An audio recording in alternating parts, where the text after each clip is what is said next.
بسم اللہ الرحمن الرحیم۔ السلام علیکم۔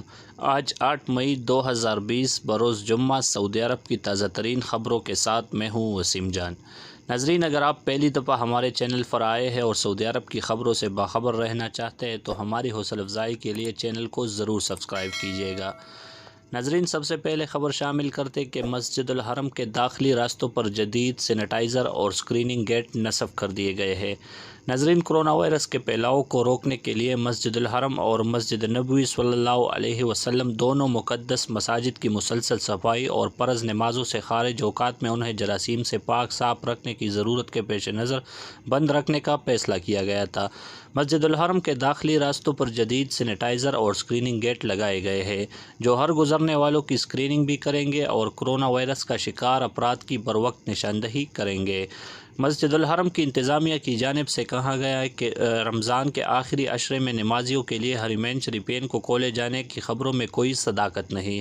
ناظرین، سعودی میڈیا کے مطابق ان دنوں سوشل میڈیا پر ایڈوانس سینیٹائزنگ گیٹس کی تصاویر وائرل ہے جن میں دعویٰ کیا جا رہا ہے کہ یہ مقدس مساجد کی انتظامیہ نے یہ گیٹ تیار کرائے ہیں تاکہ رمضان کے آخری عشرے میں انہیں حرم مکی کے بیرونی صحنوں میں نصب کیا جا سکے۔ جنرل پریزیڈنسی کے ترجمان نے مزید کہا کہ سوشل میڈیا پر وائرل ویڈیو میں جو ایڈوانس سینیٹائزنگ گیٹس دکھائے جا رہے ہیں یہ تجرباتی ہے۔ ناظرین، مسجد الحرم کے دروازوں اور صحنوں میں ان کا تجربہ ہوگا۔ تجربہ کامیاب ہونے کی صورت میں ان سے استفادہ کیا جا سکے گا۔ سوشل میڈیا پر گردش کرنے والی اس دعوے کی کوئی حقیقت نہیں کہ یہ گیٹ رمضان کے آخری عشرے میں زائرین کے لیے نصب کیے گئے ہیں۔ سوشل میڈیا کا دعویٰ یہ محض ایک افواہ ہے، اس میں کوئی حقیقت نہیں ہے۔ ناظرین، سعودی عرب میں خاندان کے 5 سے زیادہ افراد کے جمع ہونے پر پابندی لگا دی گئی ہے۔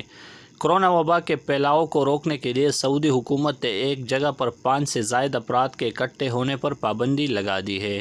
ایک ہی خاندان کے 5 سے زائد افراد کے جمع ہونے پر بھی پابندی لگائی ہے۔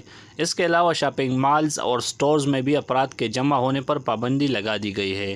ناظرین، جو لوگ ایک ساتھ نہیں رہتے ان کو بھی ملنے ملانے سے منع کر دیا گیا ہے۔ وزارت داخلہ کی جانب سے جاری کردہ پالیسی کے مطابق ایک سے زیادہ خاندانوں کے اجتماع پر بھی پابندی ہوگی اور ایسے افراد سے ملنے سے بھی منع کیا گیا ہے جو خاندان کے رکن نہ ہو۔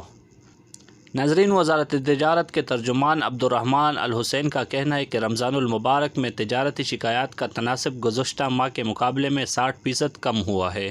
ترجمان وزارت تجارت نے کرونا وائرس کے حوالے سے یومیہ پریس کانفرنس میں پوچھے گئے سوال کا جواب دیتے ہوئے کہا کہ گزشتہ ماہ وزارت کو مختلف معاملات کے حوالے سے 16,000 شکایات موصول ہوئی تھی جن میں بیشتر شکایات گراں فروشی کے بارے میں۔ مقامی ویب نیوز سبق کے مطابق وزارت تجارت کے ترجمان نے مزید کہا کہ وزارت کی جانب سے مارکیٹوں کی نگرانی کا عمل مزید سخت کیا گیا ہے تاکہ گراں فروشی اور دیگر خلاف ورزیوں کا تدارک کیا جا سکے۔ ترجمان نے مزید کہا کہ موجودہ کرونا وائرس کی وجہ سے آن لائن خریداری میں کافی اضافہ ہوا ہے۔ صارفین باقاعدہ رجسٹر اداروں سے آن لائن شاپنگ کریں۔ وزارت تجارت میں رجسٹر تجارتی اداروں کی تعداد میں بھی رواں برس کی پہلی سہ ماہی میں 25% اضافہ ہوا ہے۔ وزارت کے پروگرام معروف میں اب تک 55,000 تجارتی ادارے رجسٹر ہیں جو وزارت کی جانب سے جاری ہدایات پر مکمل طور پر عمل کرتے ہیں۔ ترجمان وزارت تجارت الحسین نے مزید کہا کہ صارفین کو چاہیے کہ آن لائن خریداری کے لیے رجسٹر اداروں کا ہی انتخاب کریں۔ اس کے علاوہ ان اداروں سے خریداری کرنے سے قبل ویب پر نیچے لوگوں کے کمنٹس ضرور دیکھ لیں تاکہ انہیں ادارے کی کارکردگی کے بارے میں بھی علم ہو سکے۔ ناظرین، حائل پولیس نے مزدور کے ساتھ ناروا سلوک اور بدزبانی کرنے پر ایک سعودی شہری کو گرفتار کر لیا۔ سعودی پریس ایجنسی کے مطابق حائل پولیس کے ترجمان سامی الشمری نے بتایا ہے کہ پولیس نے سوشل میڈیا پر وائرل ویڈیو کلپ کا نوٹس لے لیا جس میں ایک شہری اپنے ماتحت مزدور کے ساتھ بدزبانی اور انسانی وقار کے منافی تشدد کر رہا ہے۔ ملزم کے خلاف مقدمہ پراسیکیوشن کے ادارے کو بھیج دیا گیا۔ شہری نے یہ ویڈیو کلپ خود تیار کر کے سوشل میڈیا پر اپلوڈ کیا تھا۔ پولیس ترجمان نے بتایا کہ سیکورٹی فورس کے اہلکاروں نے بدزبانی کرنے والی مقامی شہری کی نشاندہی کر کے گرفتار کر لیا۔ اس کے خلاف FIR درج کر کے کیس پبلک پراسیکیوشن کے حوالے کر دیا گیا۔ ناظرین، یاد رہے کہ پبلک پراسیکیوشن مملکت کے تمام شہریوں مقیم غیر ملکیوں کو خبردار کیے ہوئے کہ جو شخص بھی سوشل میڈیا پر خلاف قانون سرگرمیوں میں ملوث پایا جائے گا اس کے خلاف کارروائی ہوگی۔ پبلک پراسیکیوشن سوشل میڈیا پر ویڈیو کلپس، تصاویر اور مختلف قسم کی غیر قانونی تحریروں پر نظر رکھنے کے لیے اسپیشل ٹیم تشکیل دیے ہوئے ہے۔ ناظرین، جدہ کے الربوہ محلے میں ایک مکان میں آگ لگنے سے 30 سالہ شہری ہلاک ہو گیا ہے۔ سبق ویب سائٹ کے مطابق ترجمان محکمہ شہری دفاع کرنل محمد بن عثمان القرنی نے کہا ہے کہ محکمے کو آگ کی اطلاع بدھ اور جمعرات کی درمیانی شب 3:14 پر ہوئی تھی۔ اطلاع ملتے ہی آگ بجھانے والی متعدد ٹیمیں واقعے کی جگہ پر روانہ ہو گئی۔ آگ 2 منزلہ مکان میں لگی ہوئی تھی۔ انہوں نے کہا کہ شہری دفاع کے افراد جب دروازہ توڑ کر اندر پہنچے تو معلوم ہوا کہ ایک شخص آگ میں مقصور ہے۔ اسے پوری طور پر نکالا گیا، تاہم اس وقت وہ ہوش میں نہیں تھا۔ بعد ازاں معائنہ کرنے پر معلوم ہوا کہ دھواں سونگھنے کے باعث اس کا دم گھٹ گیا ہے اور وہ موقع ہی پر وفات پا چکا ہے۔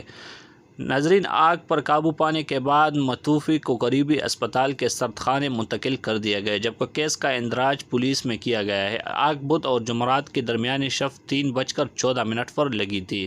تفتیشی ٹیمیں آگ لگنے کے اسباب کا سراغ لگا رہی ہے۔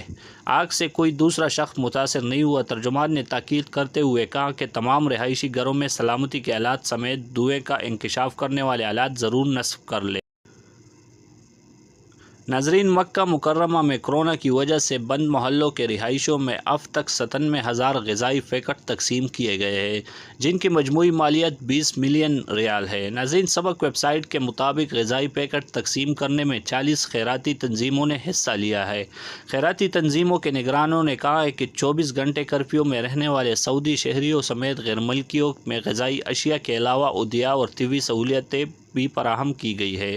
ان کے مطابق مذکورہ محلوں میں گرم کھانوں کے علاوہ خشک غذائی اشیاء اور افطار پیکٹ بھی تقسیم ہوئے ہیں۔ متاثرہ علاقوں کے رہائشیوں میں 10 لاکھ سے زائد پانی کی بوتلیں تقسیم کی گئی، جبکہ پانی کے 1780 کین بانٹنے لگے۔